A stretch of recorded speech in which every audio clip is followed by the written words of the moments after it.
that this train was traveling upwards of 80 miles an hour, about a quarter of a mile away from where it went off the tracks. And where it went off the tracks, there is a very sharp curve. So when investigators get here a little bit later tonight, they will be looking at a number of things, but including the speed. There were 77 people on the train and 5 crew members.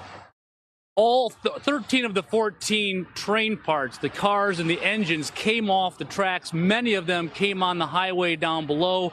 5 cars and 2 semi-trailers were hit by train parts and train pieces as they were coming down off that trestle, and there were injuries but no fatalities among people on the ground. But again, the job right now, they have a lot of heavy machinery here. They're trying to stabilize those rail cars that are still dangling off that trestle to try to shore it up enough to be able to get inside and retrieve the final victims of this horrible train accident that happened this morning. And again, this was something that this was an inaugural run of this train route from Seattle down to Portland.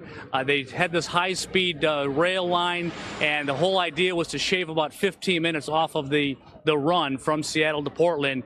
And there were many people who were upset about this, and they warned about something like this happening. So that'll all be part of the investigation as we look forward. Janine, back to you. All right, Dan, thanks so much. And this weekend, special counsel Robert Mueller's team came under fire over how they obtained emails from the Trump transition team. Joining us now live from the White House is Ed Henry. Ed? Judge, good to see you. Democrats are trying to pour gasoline on this fire by spreading rumors that the president may try to fire Robert Mueller. And the president insists that is not true, though his allies outside the White House are trying to undermine the special counsel's credibility. In fact, a lawyer for the president's transition to power is trying to make the case Mueller himself tainted the probe by obtaining tens of thousands of emails from the time period between the election and the inaugural. Mueller did this not by issuing a subpoena that would be known to the Trump legal team, but instead went directly to the General Services Administration, which helps manage bureaucratic functions, including the transition. Trump for America Inc. counsel Corey Langhofer declaring that career government workers potentially hostile to the president, quote, unlawfully produced transition private materials, including privileged communications to the special counsel's office. Peter Carr, a spokesman for the special counsel, pushed back, quote, when we have obtained emails in the course of our ongoing criminal investigation, we have secured either the account owner's consent or appropriate criminal process. But Alan Dershowitz, a longtime Democrat, says this was a close legal call, so it was foolish for Mueller to fail to make this airtight by seeking an easily obtainable warrant. Dershowitz adding Mueller should have immediately disclosed to the public he had in fact removed FBI agent Peter Strzok from the case because of anti-Trump text messages rather than waiting a couple of months. Here's Dershowitz. I think he has a credibility problem. He should have been more careful about who he hired. He has been conducting a sloppy investigation, and that's atypical of him. I'm surprised. When you're going after the president, you have to be Caesar's wife. You have to be above reproach. Now, another Democrat, Mark Penn, who advised former President Bill Clinton, has just conducted a poll for the Hill newspaper that found 54% of the public believes that Mueller has conflicts of interest in this investigation. 63% of the public said the FBI is withholding key information about not just the Trump, but the Hillary Clinton investigations as well. Judge? All right, Ed, thanks so much. And also tonight, the Wall Street Journal has a stunning new report about the text message between FBI agent Peter Strzok and FBI lawyer Lisa Page that's been getting a lot of attention. In a text from August 2016, Strzok wrote, I want to believe the path you threw out for consideration in Andy's office, that there's no way he gets elected, but I'm afraid we can't take that risk. It's like an insurance policy in the unlikely event you die before you're 40. Fox News couldn't confirm, but believes the Andy reference in that text was referring to Deputy FBI Director Andrew McCabe. And tonight, the Wall Street Journal is reporting, quote, an FBI agent's reference to an insurance policy in a much debated text message was meant to convey that the Bureau needed to aggressively investigate allegations of collusion between Donald Trump's campaign and Russia, according to people familiar with his account. And joining us now with reaction is Fox News contributor, former Congressman Jason Chaffetz, Fox News contributor and former Clinton pollster Doug Schoen, and Fox News legal analyst Greg Jarrett. All right, Greg, I'm going to start with you first because, you know, Mueller's getting these records from the presidential transition team. I'm not sure that everybody understands, you know, how wrong this is, and you're going to tell us the legal aspect. But this is not government property. No.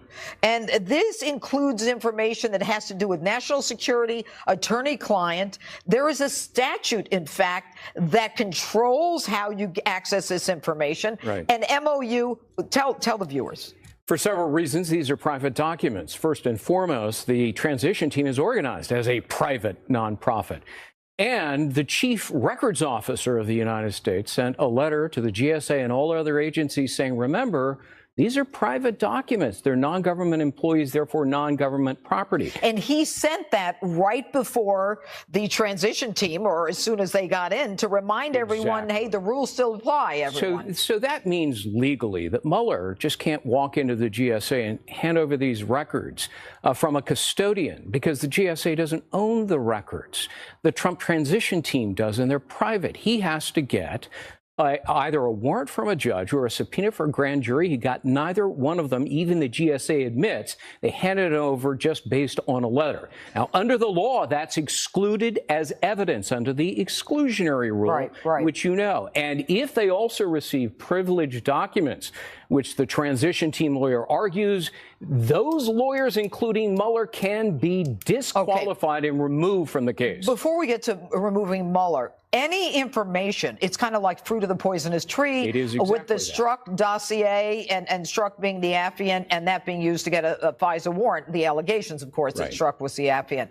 But what you have here is if indeed there was review of these documents and West Wingers were interrogated or interviewed with respect to information from this, nothing can be used. So that the evidence itself is inadmissible. If they questioned Flynn with those documents, Flynn's lawyer should go into court and withdraw the plea and have the charges dismissed because it is fruit of the poisonous tree exclusionary rule. Okay. You know, Doug, without getting too legal here, I mean, you heard that there's a statute, there's a regulation, there's a reminder. Why do you think this guy in GSA just handed over the records and didn't say, where's your subpoena, buddy? I don't know, but I would very much hope the Trump transition team immediately goes to court to seek to get legal validation, if it be that, for what Greg Jarrett Well, how do you do that unless and until there are charges filed? We can make those allegations with Mike Flynn. As I understand the law, and I defer to my colleague here, that when there is imminent harm that can be done, you can go into court and get an emergency restraining order. And I think this is one of those cases. What I worry about, Janine, is this is getting too political. If Robert Mueller is removed, we will have a constitutional crisis in this country. Well, the president's not going to remove him. And some Democratic congressman was, oh, yeah, the rumor in Washington is he's going because of this. She's wrong. But what Robert Mueller needs to do is appoint an ethics advisor, so that he has somebody. Too late. No, it isn't too late. Jason, is it too late? It isn't too late. Is it too late? It's not too late. Doug says no. What do you say, that's ridiculous. That is absolutely ridiculous that they need. This is the very top echelon of FBI agents and Department of Justice personnel, and you're telling me they don't know what the ethics of it are? That they shouldn't be in charge of this investigation? It just, you know, the fix was in at the beginning. And you know what? If it was a Democrat president and a Republican Department of Justice, you know, they would, come on, if the tables were turned, everybody in Washington, D.C. would be yelling and screaming. But it's not. It's Donald Trump. So they leave it alone and they let it keep going. Now, the truth, Jason, is that your committee had oversight over GSA. Now, you're familiar with all of these regulations, these guidelines. Why would someone in GSA just say, oh, great, they want it, let's give them all these records? Because they're deep state, possibly? I mean, the deep state is alive and well. And look, you get a letter from Director Mueller telling me to turn over those documents. You're not an attorney. They should have gotten some legal advice. Basically, all GSA does is turn on the lights, provide some office space, give you a couple of ID badges and some computers to turn on and say, here's some office space so you don't have to go try to rent and figure this out during the critical time of the. But they didn't have the right to turn them over. They didn't have possession of them. That wasn't theirs to turn over. All right, but Greg, now you got these lawyers on this Mueller team, and they know that they are in possession of privileged information. They know it. They know the players. They know their jobs. So shouldn't those lawyers be brought up before, some grievance committee because they didn't notify the person? Look, we've got this stuff that is privileged. You have a right to at least argue that we don't have it. Every lawyer at DOJ knows that when you get a huge cache of documents, you have to set up what's called a taint team to make sure, third-party team, to go through the documents, segregate the privileged material from the legitimate material, and make sure that the lawyers on the case don't ever see those privileged documents.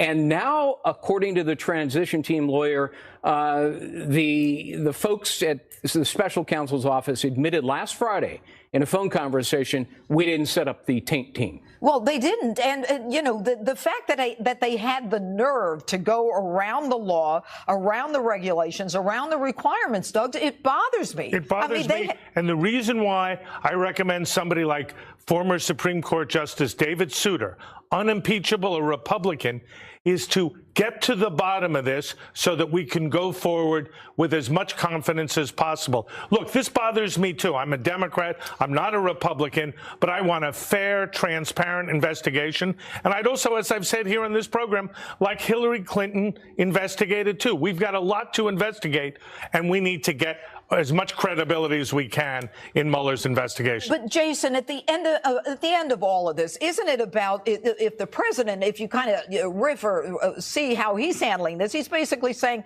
I'm not going to fire him. And he's basically saying, there's nothing there. It was outrageous, but there was really nothing there. It seems that this really is winding down. And don't you think that the president now has some leverage on Mueller? Because he could bring them up on ethical charges without a doubt, to me.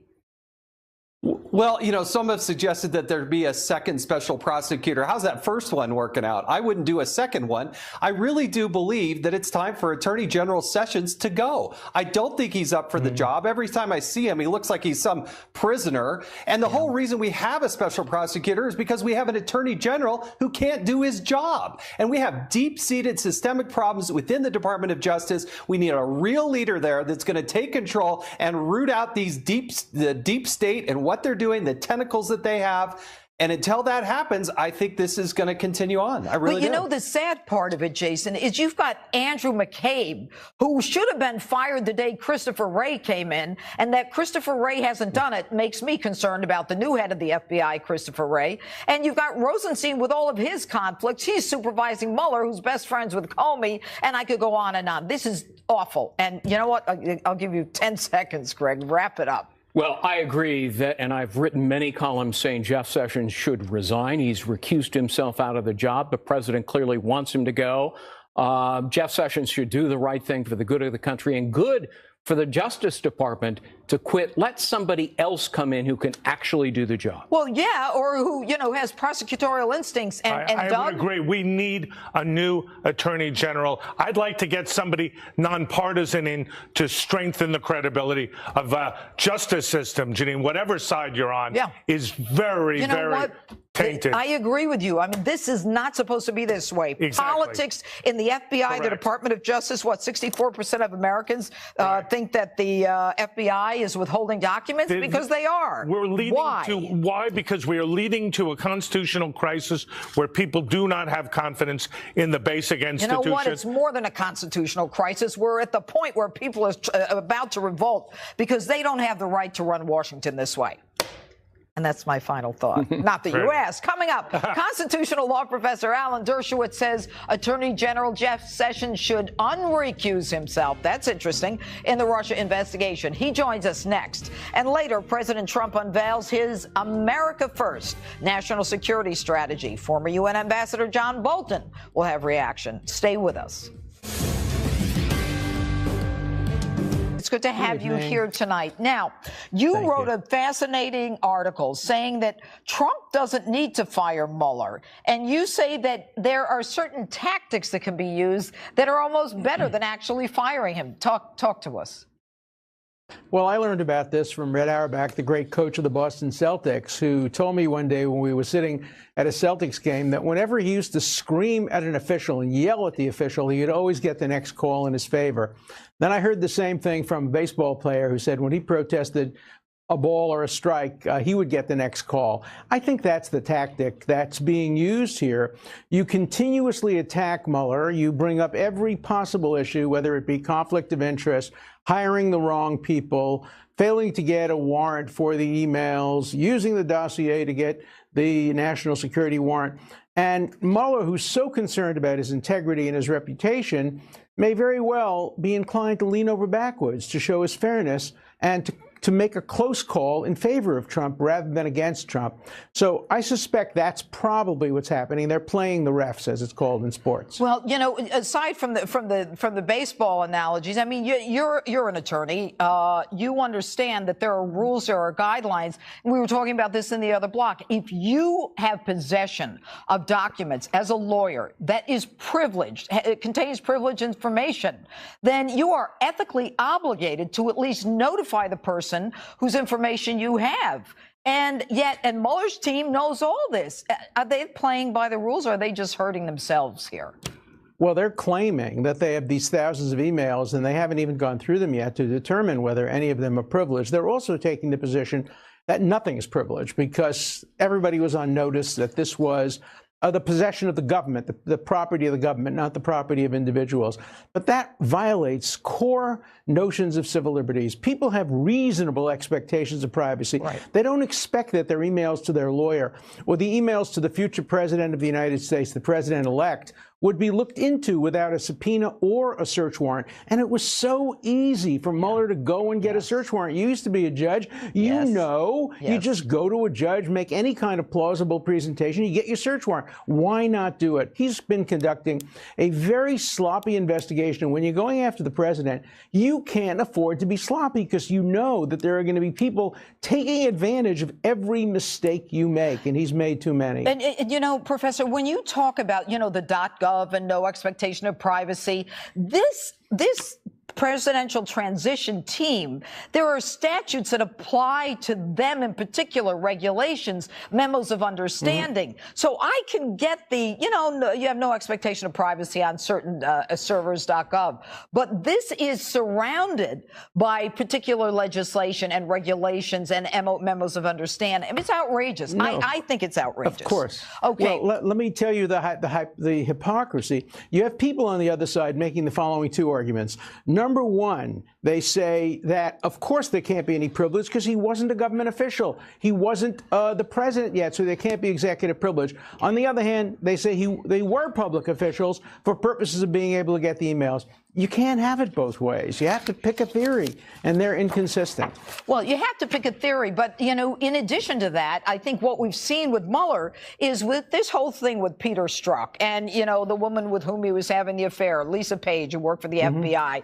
And they're talking about, you know, they're going to have to get an insurance policy. And, you know, they have this meeting at around the same time. Strzok, who's in charge of counterintelligence, that we start this Russia probe on the alleged Trump-Russia collusion. Mueller doesn't say anything about Strzok and the realization that he found out that there were all of this anti-Trump sentiment. I mean, it's venomous. It's horrible. But he did get rid of him. On the other hand, he kept that secret. He did it. No. He did it as soon as he found out about it, but he didn't tell the public until months later as a result of a lawsuit brought by a group of lawyers. So, look, I think Mueller is a decent and honorable man who cares deeply about his reputation, is trying to do the right thing. He made a terrible mistake. When you're going after the president who's a Republican, I know. who's a Republican, you take much more care in who you put on the investigative team. You make sure that it's Caesar's wife. Everybody has to be above reproach. He didn't pass the Caesar's wife test. Now he's being careless in obtaining evidence without warrants or subpoenas. Those play right into the hands of the Trump team, and there's just no good reason why a good lawyer should do that. Well, I would never allow somebody working for me to do anything like that. Nobody working for me would do it, but it's bullying. And don't you think it's interesting, though, how the president's team is handling it? You know, they're not really going full bore on this one. I think that the facts speak for themselves. And by the way, you know, you say that he's made one or two errors. I think he made an error right from the get-go. The fact that he applied for the job to be the head of the FBI and didn't get it, the fact that he's so tight with Jim Comey, and as you know, the two of them think they've made history together when John Ashcroft was in the hospital. I mean, that is classic conflict of interest. You know it, Professor. Admit it. Well, I think that the very idea of appointing a special prosecutor defeated the purpose of any inquiry. We want an open public inquiry, a bipartisan inquiry to make sure the Russians never intrude on an American election and tell what we get. Instead, what we get is behind closed doors. Grand jury, we're never going to learn anything. Everybody is yelling, lock him up, lock her up. That's not the way to proceed. We shouldn't be criminalizing political differences. We should be gathering information from every side. This was a terrible election. It was an election filled with problems, and we ought to use it as a lesson to avoid problems like this in the future, and the special counsel is the worst way to do it. Am I hearing you say that even if in all of these open processes, we find that the law is violated, we don't prosecute people?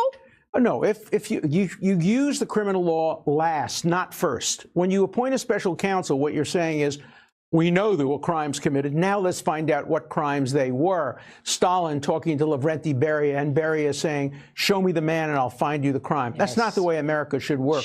We should first do an investigation, an open-ended, nonpartisan 9/11 type investigation. Well, then why and was only Bruce if there's Orr? proof Why of was crimes. Bruce Orr allowed to go to the Intelligence Committee? We have no idea. He's the guy whose wife worked for Fusion GPS on the anti-Trump dossier, and then he has a meeting with Fusion after they lose the election. And I can only conclude, I mean, that, you know, they're going to try to get their story straight. I mean, that doesn't help either. Well, we should look into all of these issues to avoid recurrence in the future. We have to clean up our election system, and we shouldn't do it through a special counsel. Somebody before mentioned that Mueller should appoint an ethics consultant. I had proposed that in my article this morning. I even named David Souter as one such person. That would help him at least avoid these problems in the future. Look, the Trump people would rather see him have ethical problems because it gives them ammunition. It's in Mueller's interest to clean up his act and go forward smoothly. It's a little late in the game. I think he's lost all credibility. But, Professor, thanks so much for being with us. And coming up, President Trump unveiled his America First national security strategy. We'll get reaction from John Bolton and from the Deputy Assistant to the President for Strategic Communications on the National Security Council. Stay with us. Welcome back to Hannity. Earlier today, President Trump laid out his national security strategy, where he promoted American strength. Take a look. We're here today to discuss matters of vital importance to us all: America's security, prosperity, and standing in the world. With every decision and every action, we are now putting America first. To counter Iran and block its path to a nuclear weapon, I sanctioned the Islamic Revolutionary Guard Corps for its support of terrorism, and I declined to certify the Iran deal to Congress. We have dealt ISIS one devastating defeat after another. The coalition to defeat ISIS has now recaptured almost 100% of the land once held by these terrorists in Iraq and in Syria. Our campaign of maximum pressure on the North Korean regime has resulted in the toughest ever sanctions. We have united our allies in an unprecedented effort to isolate North Korea. For the first time ever, American strategy now includes a serious plan to defend our homeland. It calls for the construction of a wall on our southern border ending chain migration, and the horrible visa and lottery programs. In addition, our strategy calls for us to confront, discredit, and defeat radical Islamic terrorism and ideology, and to prevent it from spreading into the United States. America will lead again. We do not seek to impose our way of life on anyone, but we will champion the values without apology. Joining us now with reaction, Deputy Assistant to the President for Strategic Communications on the National Security Council, Michael Anton. Good evening, Michael. The president's speech was very consistent with everything that he's been saying since the campaign, except now it appears that he's at a point where he can talk about improved economic situation in this country with the stock market as well as the defeat of ISIS. It's almost as though it's a one-year report card where he succeeded. Certainly, the speech was in part a one-year report card. It's also a speech to roll out, introduce to the American people the strategy document. But that strategy document is informed, first and foremost, we began with his campaign speeches. We continued with his major foreign policy addresses of 2017, and of course, all of his actions in 2017 to change the course of American foreign policy. So he wanted to both talk to the American people about the new strategy, or at least the new strategy document, because as I say, it's a strategy that's already been in operation for this year, and to give a report card to say to them, this is what I've been doing, this is what we've accomplished, this is the path that we're taking going forward. And, you know, when the president talked about defeating ISIS and recapturing almost 100% of the territory that they had conquered, I mean, you would think that he would be getting some credit for that, especially given the fact that President Obama was like, you know, it's going to be a long time. It's going to take years. I mean, this president comes in, it's like bing, bang, boom, they're gone. He's getting some credit for it, but I agree with you, not nearly enough. And a lot of the reason why that campaign accelerated so quickly this year was a fundamental change in strategy, including a loosening of various rules that had micromanaging decisions being made here at the White House, as opposed to devolve down to commanders in the field to make the decisions that they best saw fit. So we've seen a really rapid degradation of ISIS capabilities in the Middle East and almost the destruction of the physical caliphate. You notice he said nearly 100%. I said almost. Mm-hmm. We don't want to say we're all the way there yet, but certainly we're miles ahead of where we were when this administration came into office. And that's very important because while it'll be difficult to fully eradicate ISIS as a group, when they don't control territory, population centers and resources, their ability to project power and threaten us at home or at our installations overseas is reduced dramatically. All right. Michael Anton, thanks so much for being with us. And joining us now with more reaction to President Trump's national security strategy is Fox News contributor and former U.S. ambassador to the UN, John Bolton. All right. Good evening, Ambassador. I want to talk about the latest story that it appears that the Obama administration, in their effort to get this Iran deal passed, basically passed on Hezbollah and let them off the hook. And but they deliberately overlooked the drug trafficking and the smuggling operations, weapons trafficking, and it was across the board: Treasury Department, Justice Department, along with State Department. Whoa. Can you think of a good reason for that? Well, I think in Obama's mind, his administration would have done anything to secure the nuclear deal with Iran and would have taken no steps that in any way jeopardize that deal. And this treatment of Hezbollah, the things that were laid out in the article that Politico published about that you've just mentioned, unbelievable. Yeah, I think are perfectly believable when you look at what Obama was up to. Look, Hezbollah has been an Iranian-directed terrorist group. Even in its constituent parts before Hezbollah itself came together. The bombing of the Marine barracks in Lebanon, 1983, was an Iran-directed operation. Right. This is the A-team of international terrorism, and Obama appeased it because he didn't want to do anything that might offend the Ayatollahs in Tehran. And this is just a piece of the record. There is so much that Obama gave away to get that deal, that when the full record is laid out, Americans will be appalled. You know, Politico that did the story, and there's a headline, the secret backstory of how Obama let Hezbollah off the hook. In its determination to secure a nuclear deal, the Obama administration basically looked the other way. It had to have been clearly demoralizing, Ambassador, for people in the DEA. I mean, they put their lives at stake. They've got undercovers. They've got all kinds of information and assets out there that they are trying to protect. And the Obama administration is delaying or rejecting their efforts. And the worst part of it is that, 60,000 Americans die every year of drug overdoses. And, while these people are bringing in cocaine into the United States, the president of the United States is saying, oh, you just ignore it, let it pass.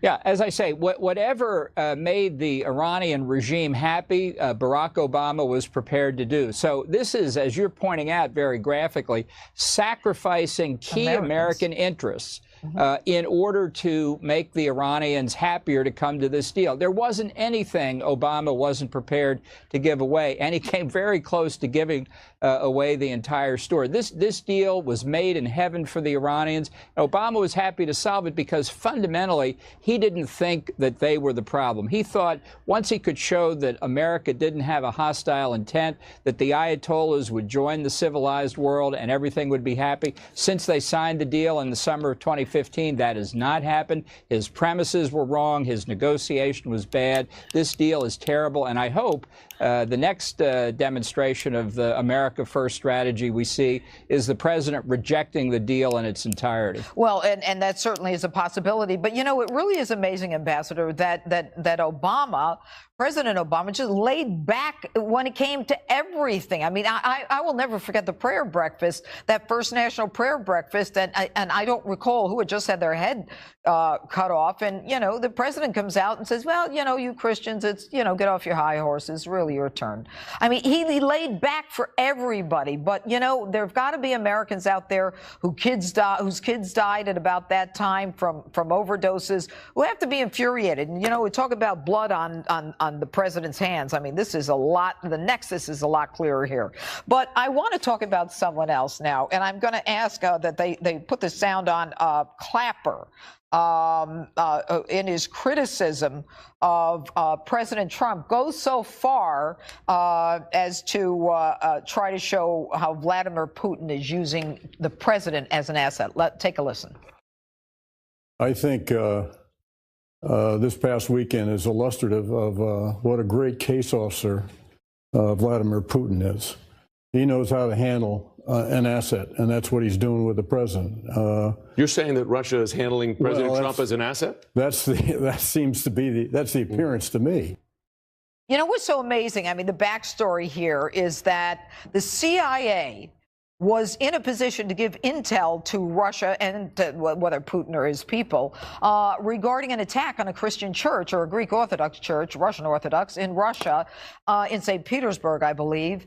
And he calls and says, thank you. And this guy Clapper criticizes the president. Now, here's my take on this. Do you remember when the Russians told the FBI about the Tsarnaev brothers and the Boston bombing? They said it once, and the FBI didn't listen. And then they called them again, and the FBI said, well, they didn't give us specific information. And you got to give the Russians credit. They listened to the CIA, and they stopped the attack on the church. Yeah, what's your take? I think this communication about the Tsarnaev brothers, we still don't know the full story of why the FBI didn't take it seriously. And I hope that's something the Justice Department is looking into. But to come back to General Clapper, I'm not holding my breath, but to come back to General Clapper, he just accused the president of treason, essentially.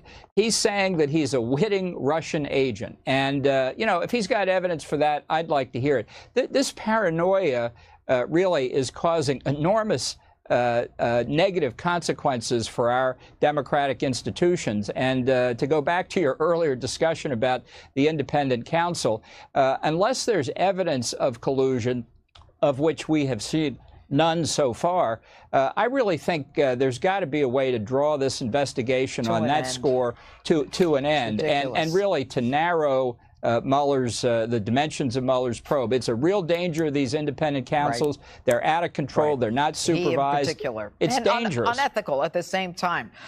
Anyway, Ambassador Bolton, thank you so much for being with us.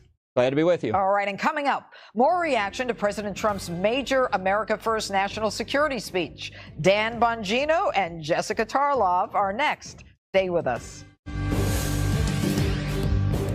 We want strong alliances and partnerships based on cooperation and reciprocity.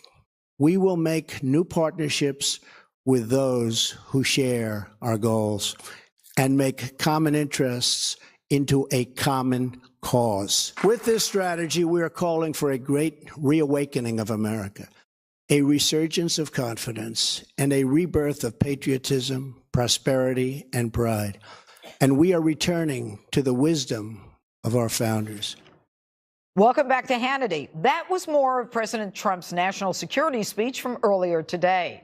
Joining us now, former Secret Service agent Dan Bongino and Fox News contributor Jessica Tarlov. All right, Jessica, the president's speech today, as I said a couple minutes ago, it seemed almost like a year-end report card talking about his accomplishments when it came to the economy and ISIS. Right. And, you know, dealing with the issue not just of defeating ISIS and taking over almost 100% of the territory that they had conquered, but also talking about the political ideology behind it and making America first and making sure that, you know, we have the jobs and you know, the allegiance to this country. Yeah, I felt like it was actually much more focused on domestic issues than it was on international issues. The president, from the campaign trail to his first year in office, has made it a point to call out other countries and even our own allies that they're not paying their fair share, for instance, and that these international organizations don't work. He was very focused on what's going on here, the economy, as you mentioned, but also immigration, shutting down the lottery system, chain migration. So it felt like really a true America First take on it all. And it was interesting to see it vacillate between what I imagine General Kelly wanted and a little Stephen Miller maybe thrown in there. Right. Where's Kelly? Kelly's on immigration. Where's Stephen Miller? I think probably in the pumping up about his victory, about the economy, it's booming, it hasn't been like this, and really trashing his predecessors. You know, he said, for instance, that he's making the economy a national security priority for the first time, but that's something that's been going on, I think, it's 40 years that has been a key plank of these speeches that are given, every president gives. So, you know, there was a little Trumpism there, but generally I thought it was quite subdued. Yes. What do you think, Dan? Patriotism, pride, America first. Judge, these are things for 8 years we frankly did not hear pronounced loudly from Barack Obama. It was an international apology tour. You know, I'll never forget ever that speech where he said, oh, American exceptionalism. Yeah, we're exceptional, just like the Greeks are exceptional. Listen, he was saying that they felt that they were exceptional about their own nations, which they do. Listen, Jess, that's a scam. That's nonsense. Here's the deal on this, okay? I love the Greeks, okay? I'm a Christian. I believe we're all children of God. But the Greek system of government stinks. I'm sorry. We are the greatest country on earth. You're the American president. You don't go out there and give a speech about, oh, American exceptionalism? Yeah, whatever. It's just like Greek exceptionalism. Nonsense. We are a constitutional republic, the most prosperous country on earth. Get out there and celebrate it. You're the American president. Thumbs up for Donald Trump for celebrating America. You know what, Jessica, I don't think there's any question that what Dan is saying is accurate because, you know, the whole Obama legacy is, you know, the globalism and the open borders. And, you know, if people from Central America need to come in, let them in. If the Muslims need to come in from other countries where, you know, they're being seeking refuge from persecution. Yes. And I believe that they should still be able to come. I believe that is actually the Christian thing to do. Yeah, but what about the chain migration and all the inability to vet these people? I mean, the Obama legacy is let them all in. It's really not. It is according to some people, and I have to respect that. It certainly isn't. On my side of the aisle, people talk about the booming economy that Obama built, that Trump is now benefiting from and building upon. They talk about globalism as a good thing, that we were part of things. We used to be the Paris Climate Act, that we actually talked about global warming, which wasn't mentioned today. Right. That Obama did start the beginnings of this defeat of ISIS, though I give President Trump credit for what's gone on. And Ross Douthat has a great column about that in the New York Times today that it's something that everyone needs to acknowledge, that things have shifted because of changes that President Trump has made. But Obama's legacy is not apologies and globalism is a bad thing. But that's how he started in Cairo. He started in Cairo the week number 2. We need a president who cares about human rights. That's something that President Trump did not emphasize today. I believe he mentioned it only one time. You don't think the president cares about us? Oh, I think he cares about us. I'm talking about human rights generally. Yeah, I'm talking but about the human rights but isn't he the president of America? Well, Dan, you take it. Go ahead, Jess, Dan. listen, I'm sorry, but you have to please stop apologizing for Obama. He apologized enough for America. You don't have to apologize for him, too. And I hear this line all the time from my liberal friends, which I consider you one. But this is nonsense. Oh, well, Barack Obama started the destruction of ISIS, and he started the economic recovery. You know what? That's a bunch of crap. Really? The guy was in office 8 years. 8 years. Okay. Trump's in office 6 months. No We're credit wiping out ISIS, whatsoever and to the President Obama for turning again. the economy that he inherited That's around. not what I said. But yes, he took 8 years to do what Trump's done in less than a year. Okay, they were the guys. ones, 3% economic growth's impossible. I want to talk about a report that came out just a short while ago from the Washington Post. Trump's team, they say, meeting with Mueller's office is posed not only to ratchet up tensions, but they say that, for all those people who thought that this was going to come to an end soon, they are now saying the investigation can last for at least another year. What do you think of that, Jessica? I think that it's accurate. I think the reports that were coming out that President Trump is expecting an exoneration letter sometime soon are without merit. I think that something of this level and size takes time. We've already seen 5 indictments. There are a lot more characters in play here. And I think that Bob Mueller should take his time. I think this is something that is worth our taxpayer dollars. All right. But Dan, the indictments that we've seen have to do with taxes and Manafort and Gates and lying without any underlying Mike Flynn has to do with lying and the Russians. No, lying. We don't know precisely what it is. Go ahead, Dan. Yeah. We were told by all the, liberal Trump haters out there that we had the scandal of the century with a collusion with the Russians to overturn an election. What do we got? We got 2 fibbers and a guy who had some shady business dealings before he even met Donald Trump. I mean, folks, can we wrap this thing up? Or, Jess, I'll throw this out to you just like I threw out to Chris on the Judge's show. I'll fly up to New York and cut you a $1,000 check if you can say in the camera right now a sliver of evidence you have that Donald Trump himself colluded with the Russians to win an election. I'll fly up tonight. Donald Trump himself or anyone on his campaign team? Because campaign team, we could do it, and I could use that grand. But Donald Trump himself, I'm not so sure. I'll mail you the check if you can show me Trump. Just come hang out anyway, Dan. I'm super fun. All right, we've got a hard break. Thanks, Dan. Thanks, Jessica. And coming up, more Hannity right after the break. Stay with us.